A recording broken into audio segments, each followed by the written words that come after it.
Hello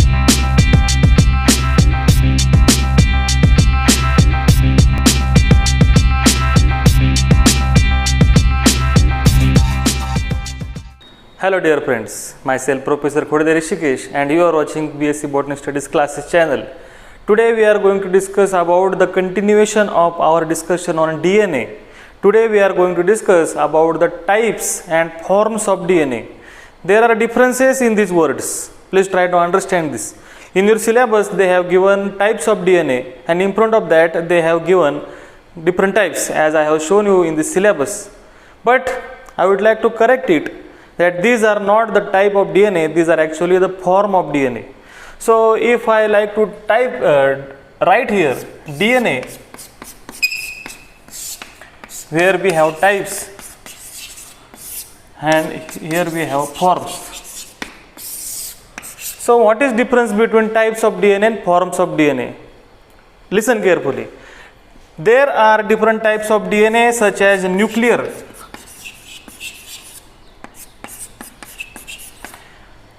the DNA which present inside the nucleus. Then we have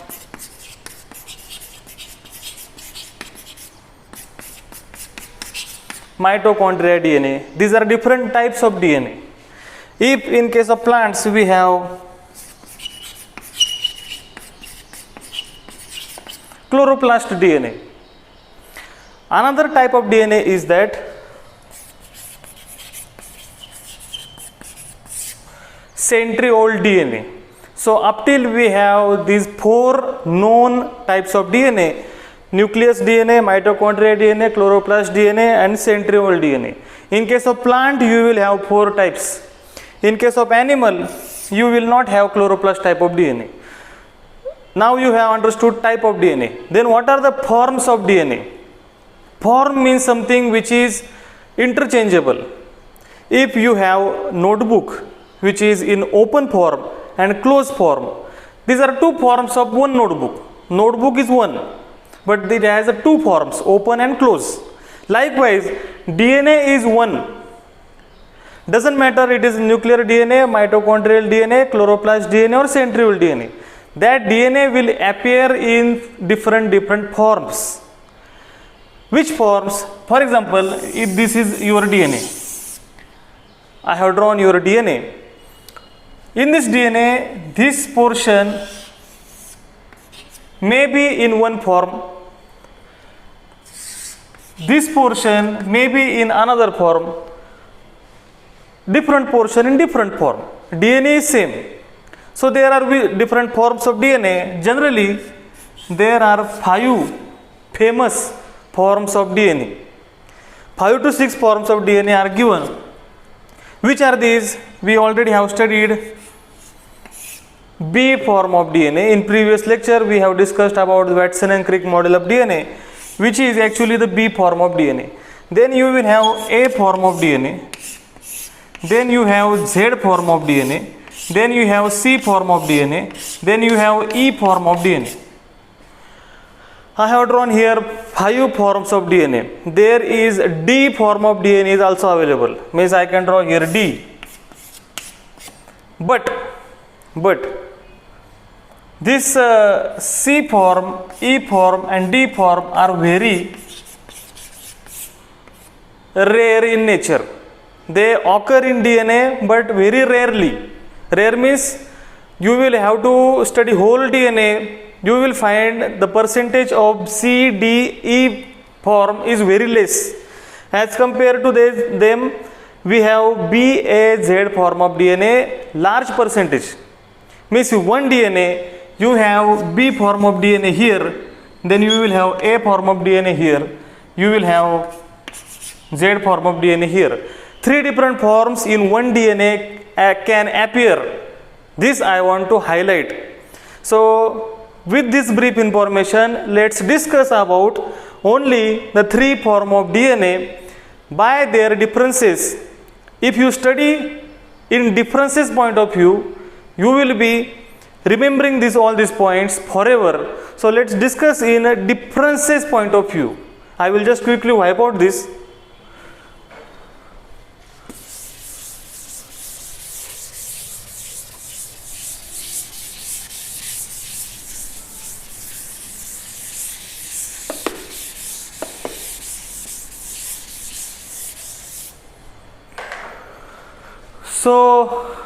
So okay, I am going to draw the differences. Here you will have B form of DNA, here you will have A form of DNA, and here you will have Z form of DNA.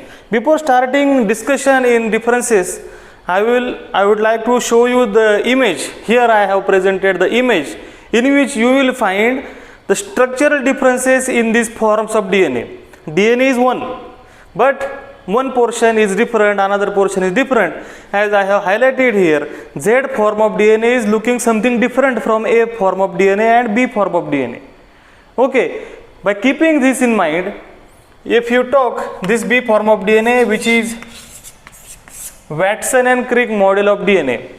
In previous lecture, we have detailed discussion on Watson and Crick model of DNA, which is actually the B form of DNA. Generally, DNA occur maximum in B form of DNA. This DNA is representation of the state where DNA is not in function, which is a standard form of DNA. Means you can say ready to function, but not in function. This is something you cannot find in your textbook, because I have taken this point from reference books. This form of DNA is ready to function but not actually functioning right now. It will function after 1 minute or 1 hour, but it is ready for functioning. This form of DNA is actually the functional form of DNA.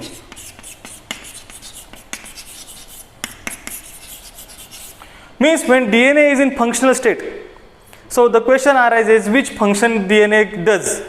DNA always perform the function, two functions mainly: replication. Replication means duplication of DNA, creating its own copy. And another function which is already we have discussed, transcription. So when DNA either in replication or transcription state, it will show the A form of DNA, and Z form of DNA is always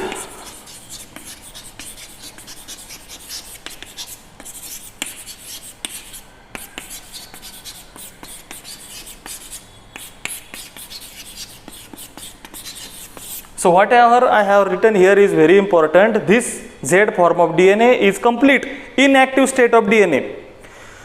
One information I would like to add here: out of your 100%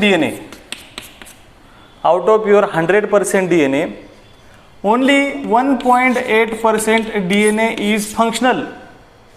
Means you will find your DNA 1.8% in these two states.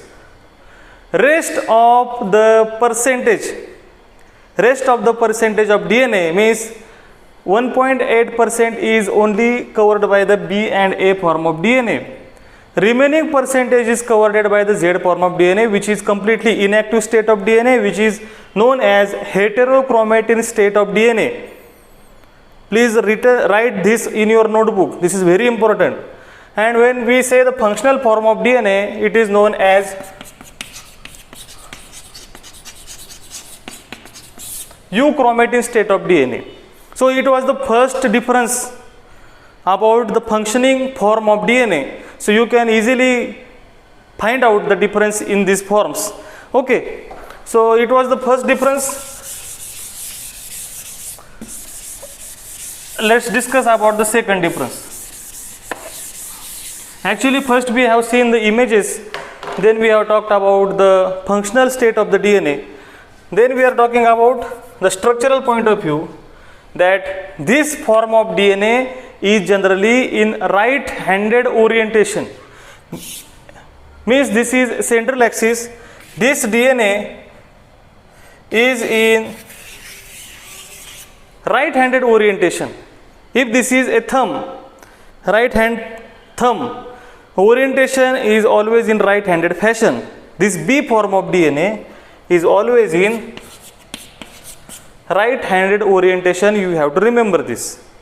Likewise, A form of DNA also shows right-handed orientation. Please note down this. Z form of DNA is always left-handed orientation. Z form of DNA is always in opposite state, definitely, because this is non-functional form of DNA. You have to remember this, we have to highlight this point. And this is left-handed means what? You cannot say, you have to draw in this manner. You have to highlight by graphical method in your answer sheet. So we have seen three differences. First we have seen the image, then we talked about the functional state. Now we have said that the form of DNA is right-handed and left-handed differences. So I am highlighting single differences at one time. Okay. In previous lecture we have said that Watson and Crick model, that is B form of DNA, shows the DNA which contain this major groove and opposite to it major groove and opposite to it minor groove. Here we have major groove present. Likewise, in A form of DNA, you will have major groove present. But in Z form of DNA, no such major groove is present. So we have seen four differences. Major groove is present in both cases, whereas major groove is absent in Z form of DNA. Okay, so there is no major groove. Okay, all right. So we also have said that in Z form of DNA, we have one rotation. In one rotation of Z form of DNA, you have 10 base pairs. Nowadays, scientists are believing that it is actually 10.5 base pairs. Okay, doesn't matter, it is around 10 base pairs. Which 10 base pair? We already have a lecture on this. So please go and watch that video. I would recommend you to watch that video first. The previous lecture video. We have 10 base pair in B form of DNA. Here we have 11 base pair. Means if you have this DNA, the distance between or one rotation will show 11 base pairs. It is as simple as that. Here we will have 12 base pairs in one rotation. More base pairs means more compactness. Because it is non-functional, that's why it is compacted very hardly. So we have seen 5 differences here. After that we will discuss about the glycosidic bond. What is, first of all, I would like to tell you what is glycosidic bond. We have this nucleotide. In nucleotide, we generally have such structure, sugar. This sugar at 5th carbon contain phosphate group, PO4 minus. At first it contain nitrogen base. This is already we have discussed in previous lecture. The bond between nitrogen base and carbon number 1, C1, and this nitrogen base is known as glycosidic bond. The bond between nitrogen base and sugar first carbon is glycosidic bond. Why I am telling you this? In case of B form of DNA, this glycosidic bond is always in nitrogen bases are in two forms, purine and pyrimidine. Purine and pyrimidine are two types of nitrogen bases can be occurred, but you have to remember that in a B form and in A form you will have cis form of glycosidic bond, but in Z form of DNA for purine you have cis type of glycosidic bond, and for pyrimidine you have trans form of glycosidic bond. This point you can omit. This point if you keep aside in your answer sheet, it will be okay. But you have to remember this, that A, B and Z form of DNA are the three form of DNA. Out of them we have discussed the B form of DNA in previous lecture. Comparing with the B form of DNA, we are highlighting the points here. Okay, so you can add many detailed points here also. Means what? the B form of DNA, here we have the diameter of 20 angstrom. Diameter in A form of DNA also changes and Z form of DNA also changes. I have highlighted on the image all the peculiar differences. This is more than sufficient whatever we have discussed here. So the points which I have taken in this lecture in brief manner are very essential in order to competitive exams, because many types of questions can be designed in B form, A form and Z form of DNA comparison. First of all, try to understand the difference in type of DNA and form of DNA. Type of DNA, we have 4 type of DNA: mitochondrial, nuclear, chloroplast and centriole DNA. Whereas form of DNA, we have 5 form of DNA. Out of them we have just discussed 3 form of DNA, because remaining form E and D are very rare. So with this I will stop here. I would request you to subscribe the channel and like the video. We will be continuing our discussion in next lecture. Thank you.